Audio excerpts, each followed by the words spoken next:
books I have read recently and what I learned from them, social cues I struggle with in church, how bullying affects me today, and what my current special interests are.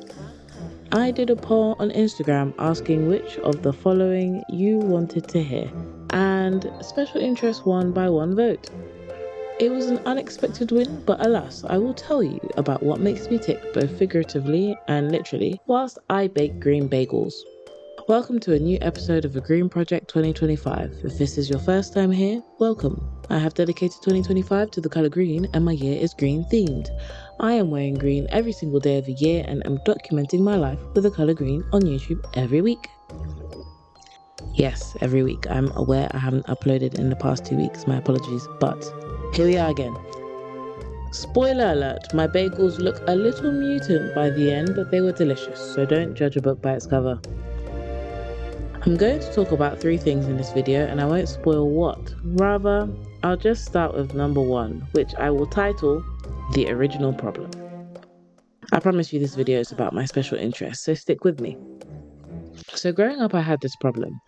I wanted to make friends with people and usually people bond over similar interests. The issue is when I tried to interact with others, I realized we didn't like any of the same things. I mean, I can't blame them. They were interested in all the things you're supposed to be interested in as a teenager. Boys, reality TV, celebrity gossip, Nicki Minaj apparently, One Direction and any celebrity men, boys, etc. And you might be thinking that those are mainstream interests, so why not try and make it in with the nerds? Guys, this is exactly what I thought, but I quickly learned that every type of group has its own mainstream. See, in school I loved music and anime. That's basically it. I think that was probably my whole personality. And see, I met the music nerds, but they all seemed to have an uncanny obsession with musical theatre that didn't really translate to my Scott Joplin obsession. And see, you might think you don't know who Scott Joplin is, but you do. He composed The Entertainer.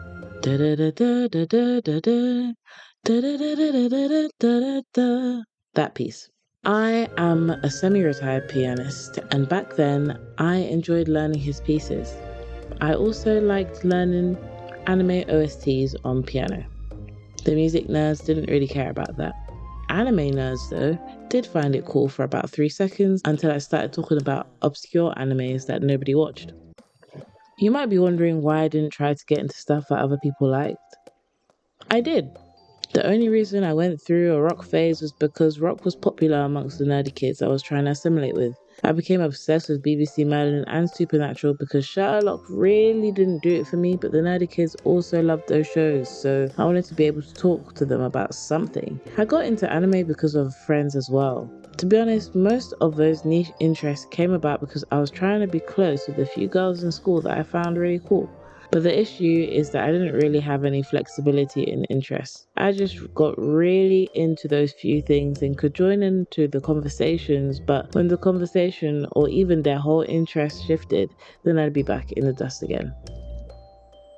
I also did not have great people skills, so I was convinced that friendship was about having similar interests and having banter and didn't necessarily measure up well in other parts of friendship where my interests didn't cover them.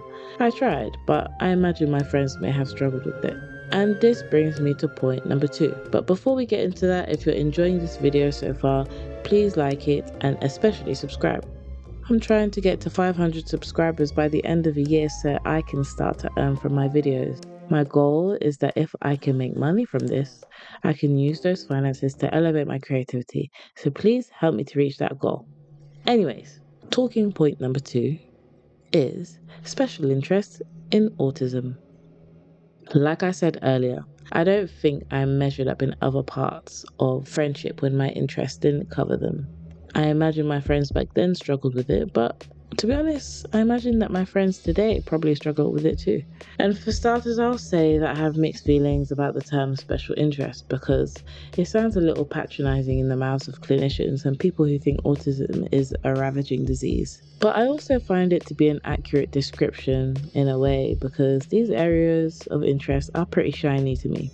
I think everyone has some sparkly interest, but perhaps not to the autistic level intensity.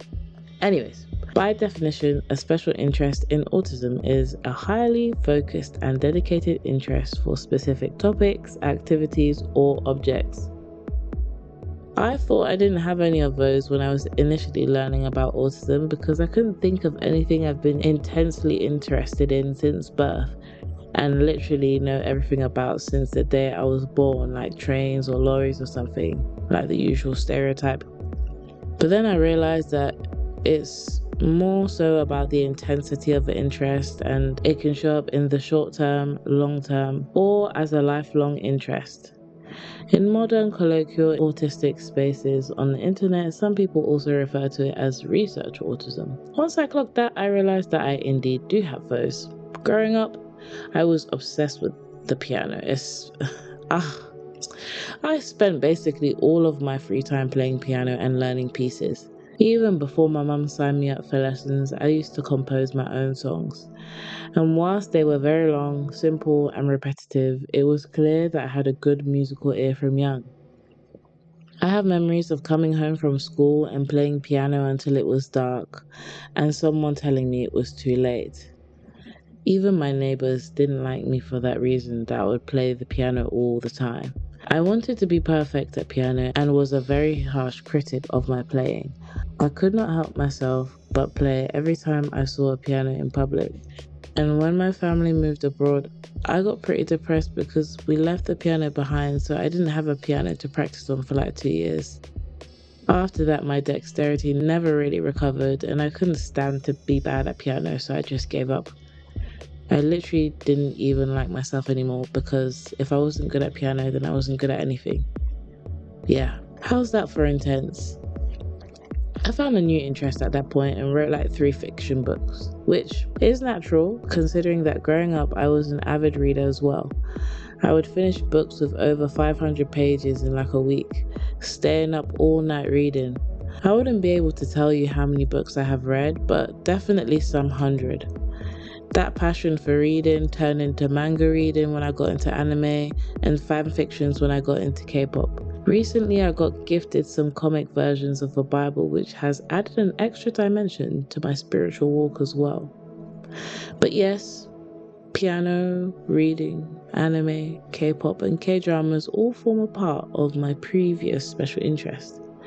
A recently faded special interest is the Dear Future Wifey podcast. I still watch it from time to time, but for the past couple of years, I would watch it religiously and share it with everyone and talk about it in like every conversation. I learned so much from that podcast, and I still think it's essential watching for Christians who want to be wise in relationship. Back in the day, there was a point where I would only wear Nike as well. Does that sound familiar? And I guess that brings me to my last talking point, which is my current special interest. Green fashion, green fashion, green fashion, green fashion, green fashion, green fashion.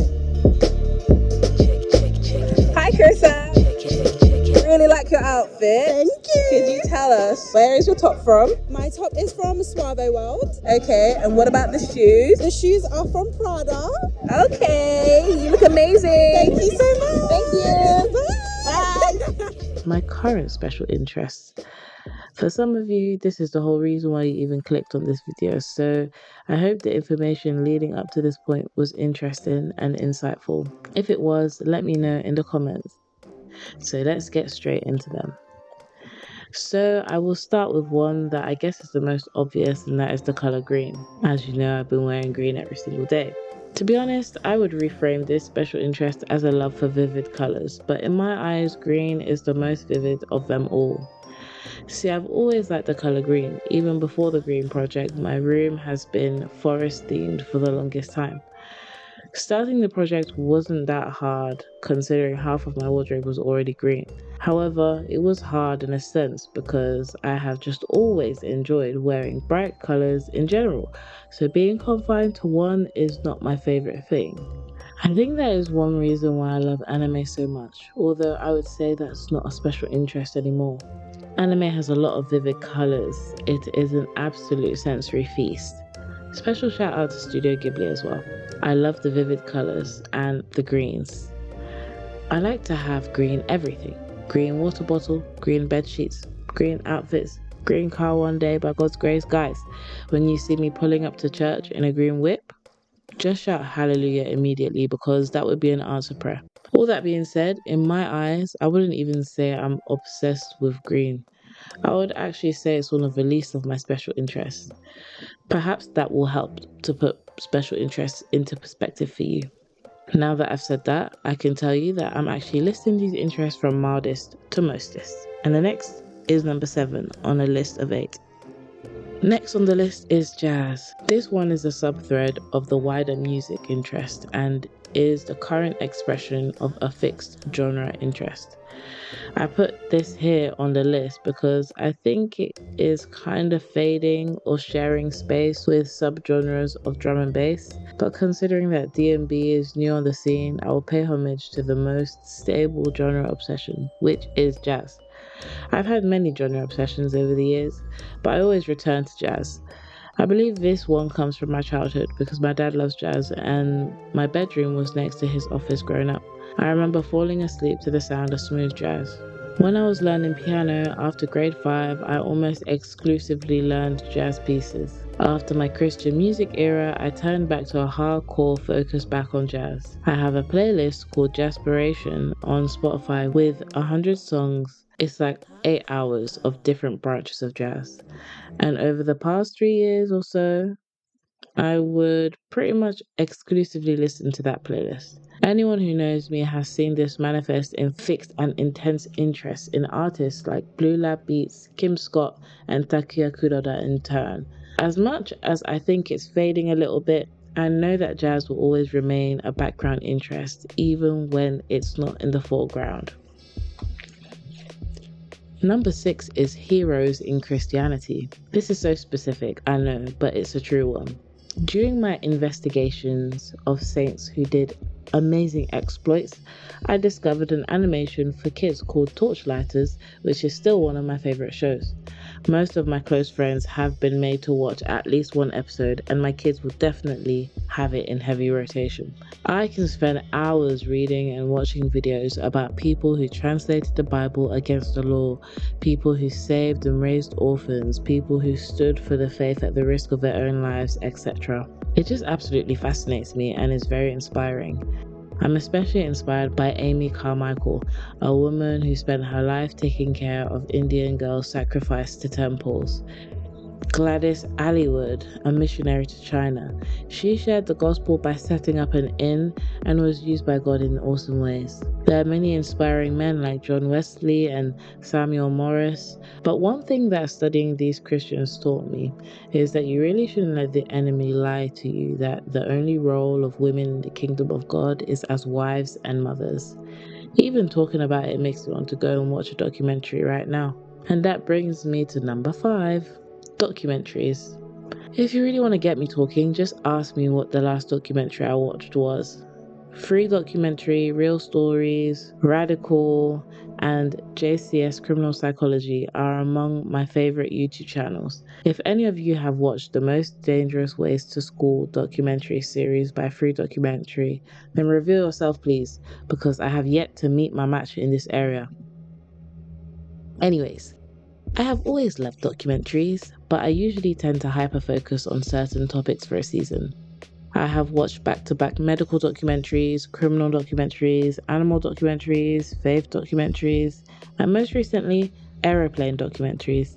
It seems to have faded now, but for the past year I have been watching back-to-back mentor pilot YouTube videos analysing plane accidents and near misses. It's super fascinating to learn about the ins and outs of how an airplane works. For whatever reason, I don't know. And Mentor Pilot has an excellent channel. He really takes you into the airplane as if you were there and breaks it down so that even a noob like me can understand.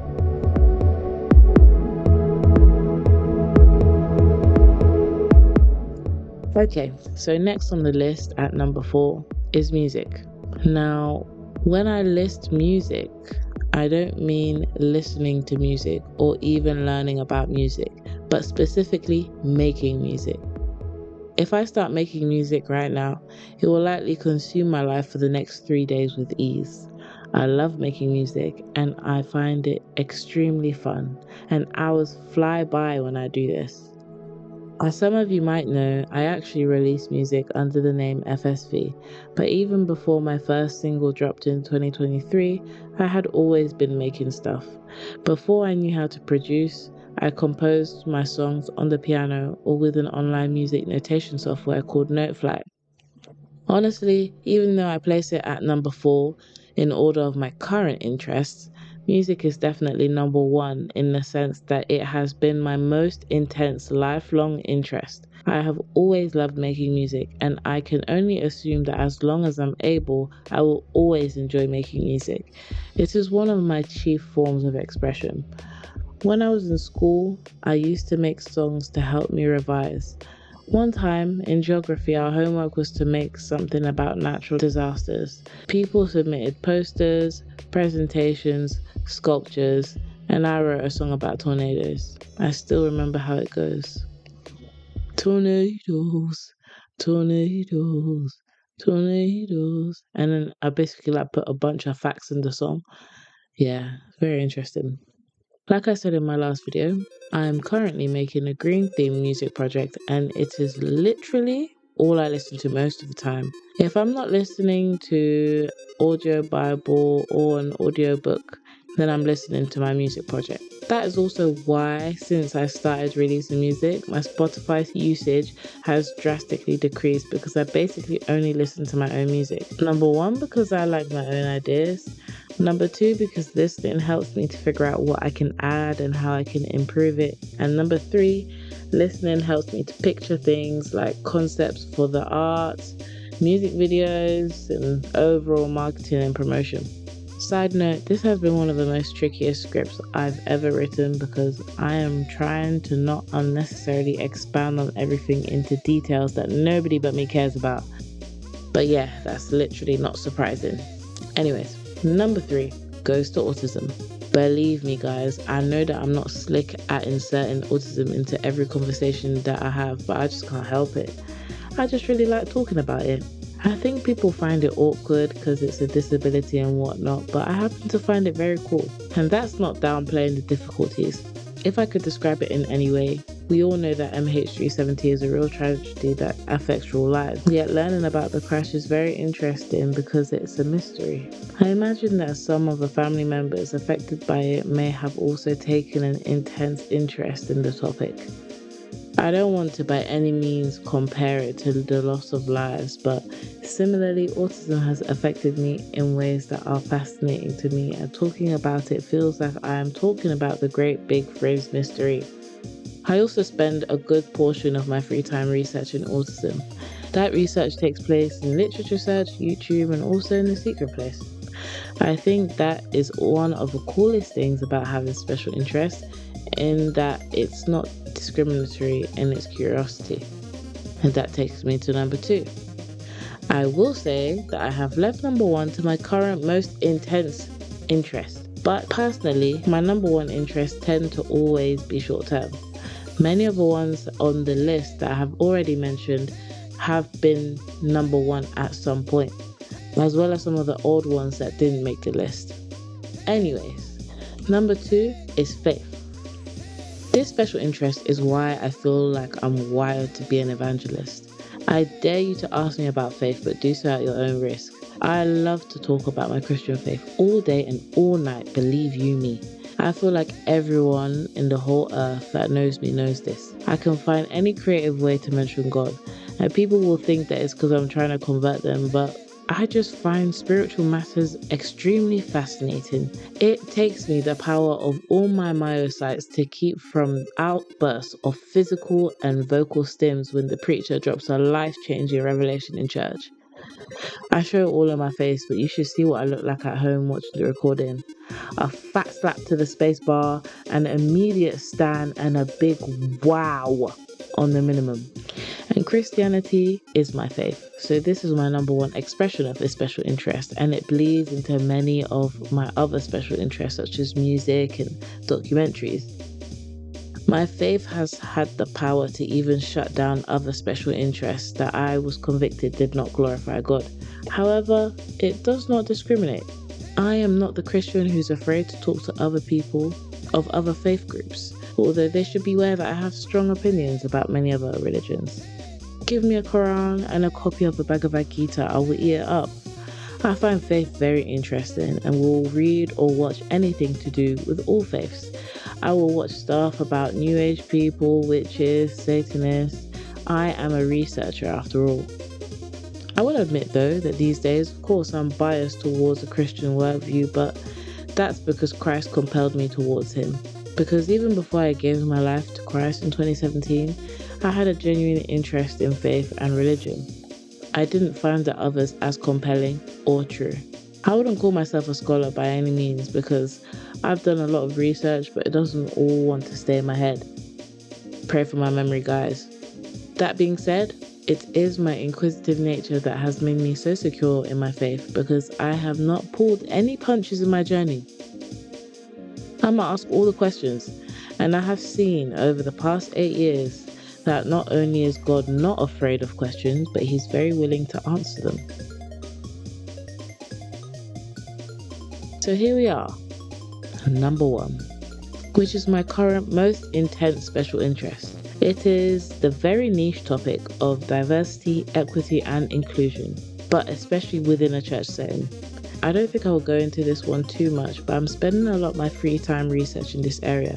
I want to see more disabled, neurodivergent, and generally outcast people in churches. I don't like that people who often are outcast by society and only really accepted in their own communities are not finding their space in churches. That is something that bothers me, and so I'm determined to become a change agent in this area. I guess out of this point, I will ask questions to any Christians watching this. Do you know any deaf Christians? Because 1 in 5 people in the UK have some type of hearing loss. What does your church do to accommodate them? Is your church building accessible? Does your church stream have subtitles or audio descriptions? Okay, how about this? How many churches with non-white leaders have you seen with white congregational members, and why is it not the same as the other way around? This is what bothers me. And whilst I know that churches are charity organisations and often may not have enough people or budget to see to such needs, the way that I see it is that accessibility and inclusion has just not been a priority for churches. But also, diversity issues in a church have historical roots, such as times when black people were not welcome in white churches and had to start their own. I don't believe in uniformity by any means, but certainly in unity. So what can we do to see churches reflect the biblical picture of church, meaning united in all tribes, all nations, all people? That is my number 1 interest right now. To be honest, I'm not sure why people were so keen to hear about my interests, but here they are. See, normally people describe autistic speech like a monotonous drags of just one boring topic that nobody cares about, so I'm going to need to know if this video was interesting, please. Some positive affirmation is due, so if you enjoyed, please press the like button and leave a comment. Whether you learned something, saw autism in a new light, or realized that you too can make green bagels at home, I would be glad if you took anything away, to be honest. Especially considering this script is 6 pages long. Okay, see you in the next video.